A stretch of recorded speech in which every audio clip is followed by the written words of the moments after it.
प्रति पंढरपूर म्हणून ओळखल्या जाणाऱ्या नंदवाळ इथं पुईखडी परिसरात रविवारी पार पडलेल्या दिंडीच्या भव्य रिंगण सोहळ्याला हजारो वारकऱ्यांची उत्स्फूर्त उपस्थिती लाभली।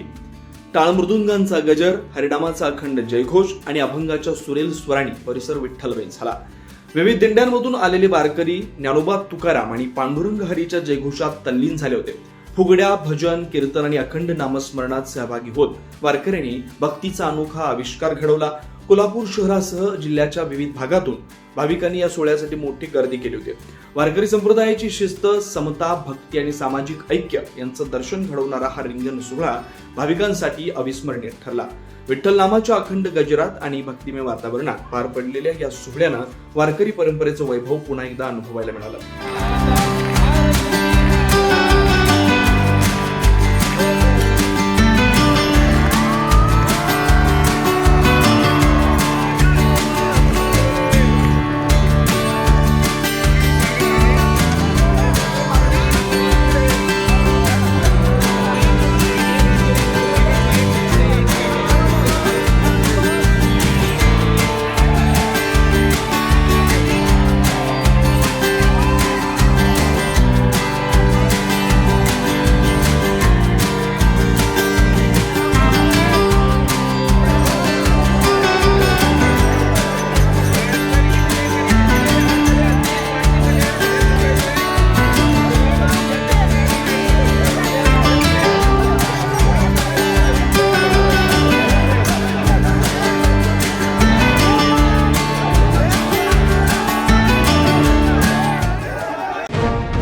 अशाच ताज्या अपडेट्ससाठी महासत्ता न्यूजला सबस्क्राईब करा।